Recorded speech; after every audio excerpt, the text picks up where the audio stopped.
গ্রাম ছাড়া ওই রাঙামাটির পথে আমার প্রাণ জোড়াই রে।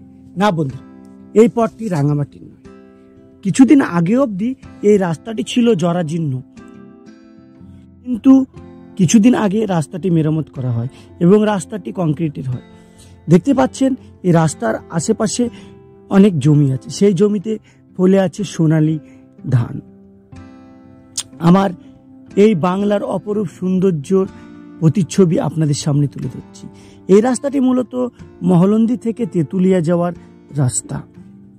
এই আঁকাবাঁকা পথে মনও যেমন ভেসে চলে যায়, তেমন আপনাদেরকেও আজকে নিয়ে চলে যাব এই আমার গ্রাম বাংলায়। কবির ভাষায়, বাংলার মুখ আমি দেখিয়েছি, তাই পৃথিবীর রূপ খুঁজিতে চাই না আর। সত্যি বন্ধুরা, এই বাংলার যে অপরূপ সৌন্দর্য, এই দেখতে পাচ্ছেন চারিপাশে গাছ এবং পাশে পাশে আছে কত সুন্দর জমি, জমিতে ফলে আছে সোনালী ফসল। গ্রাম বাংলার ঐতিহ্য ধরে রেখেছে এই মাঠ, নদী, ঘাট, পুকুর ইত্যাদি। তাই বাংলাকে দেখলে আর পৃথিবীর কিছু দেখার প্রয়োজন হয় না, তাই বারবার মনে পড়ে যায়, আবার আসিব ফিরে ধানসির তীরে এই বাংলায়, যতবারই জন্ম নিব এই বাংলাতে। বাংলায় বেড়ে ওঠা, মাঠ ঘাট পুকুরে খেলা করা, এই দিনগুলো সত্যি বন্ধুরা ভোলার নয়। আপনাদের কাদের কাদের বাড়ি গ্রামে অবশ্যই কমেন্ট করে জানাবেন, আর এই রাস্তাটি কার কার পরিচিত অবশ্যই জানাবেন। আমাদের বন্ধুরা যারা বিদেশে আছে তাদের জন্য এই রাস্তাটি নতুন, কারণ তারা হয়তো অনেকদিন ধরে বিদেশে আছে, তারা এই মাঠ ঘাট রাস্তাগুলো সেরকমভাবে দেখতে পায় না। তাদের জন্য ভিডিওটা আমার মূলত করে। এই ভিডিওর মধ্য দিয়ে যেমন একদিকে গ্রাম বাংলার প্রতিচ্ছবি উঠে আসবে, তেমনি উঠে আসবে গ্রাম বাংলার ঐতিহ্য। প্রত্যেকটি গ্রামের কিছু না কিছু ঐতিহ্য আছে। আমাদের গ্রামের ঐতিহ্যবাহী অনেক কিছু আছে। দীর্ঘদিন ধরে এই রাস্তাটি মাটির ছিল। সন্ধেবেলায় যখন রাখাল বালকরা এই রাস্তা দিয়ে গরু নিয়ে যেত, তাদের গরুর পায়ে পায়ে কত ধুলো উড়ে যেত, যেগুলিকে আমরা গোধূলি বলতাম।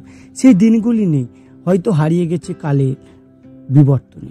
কিন্তু আজও তো মনে পড়ে বন্ধুরা সেই হারানো দিন, সেই পুরনো দিন, সেই গ্রাম বাংলার দিন, যখন সকালবেলায় মাঠে কৃষক চাষ করতে যায় এই পথ দিয়ে। তখন কৃষক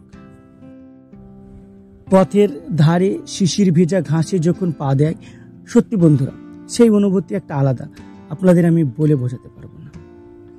তাই বারে বারে একই সুরে আবার আসিব ফিরে এই বাংলায়। যে দেখতে পাচ্ছেন গ্রাম রাস্তার আশেপাশে কতগুলো জমি ফাঁকা, পাশে পাশে ডিপ, কত সুন্দর সুন্দর গাছ আর আঁকা বাঁকা পথ, মন চায় হারিয়ে যেতে। মাঝে মধ্যে মনে হয় এই পথ যদি না শেষ হতো তো কেমন হতো বন্ধুরা। দ্রব্যমূল্যের বাজারে গাড়িতে পেট্রোল ভরে চালা বন্ধুরা সত্যি কঠিন ব্যাপার, কিন্তু আমরা তো প্রকৃতি প্রেমিক, আমরা প্রকৃতির টানে বারে বারে ছুটে যাব গ্রাম থেকে গ্রামে, প্রান্ত থেকে প্রান্তে, সবুজে সবুজে। বন্ধুরা শহর আমাদের ভালো লাগে, কিন্তু তার থেকে সব থেকে আমাদের প্রিয় হচ্ছে আমাদের এই গ্রাম, আর গ্রামের সব থেকে প্রিয় হচ্ছে আমাদের এই মাঠ ঘাট, নদী নালা, পুকুর পুষ্কুনি। তো বন্ধুরা আমাদের এই ভিডিওটা আপনাদের কেমন লাগলো অবশ্যই কমেন্ট করে জানাবেন। আজকে শুধু আমরা রাস্তারই প্রতিচ্ছবি তুলে ধরলাম, আপনারা কীরকম ভিডিও দেখতে চান অবশ্যই কমেন্ট করে জানান। আমাদের পেজে আমরা সমস্ত রকমের ভিডিও আপলোড করে থাকি, তো আমাদের চ্যানেলটিকে এরকম ভিডিও পেতে বেশি বেশি করে ফলো, শেয়ার এবং কমেন্ট করুন। ভালো থাকবেন, সুস্থ থাকবেন, দেখা হবে পরবর্তী অন্য কোনো ভিডিওতে। তো দেখতে পাচ্ছেন গ্রাম বাংলার অপরূপ সুন্দর। তো বন্ধুরা আমাদের এই ভিডিওটা আপনাদের কেমন লাগলো আশা করছি অবশ্যই ভালো লাগবে। এই যে আমরা এবার উঠে যাব মেন রোডে, সামনেই রয়েছে আমাদের মেন রোড, যেটি বহরমপুর টু শেরপুর যাওয়ার রাস্তা। এই যে দেখতে পাচ্ছেন এই রাস্তাটি হচ্ছে বহরমপুর থেকে শেরপুর যাওয়ার রাস্তা। এই যে এইদিকে চলে গেছে শেরপুর এবং এইদিকে চলে গেছে জীবন্তী হয়ে বহরমপুর। আমরা এখন চলেছি হাটের রাস্তায়। তো বন্ধুরা ভালো থাকবেন, সুস্থ থাকবেন, দেখা হবে পরবর্তী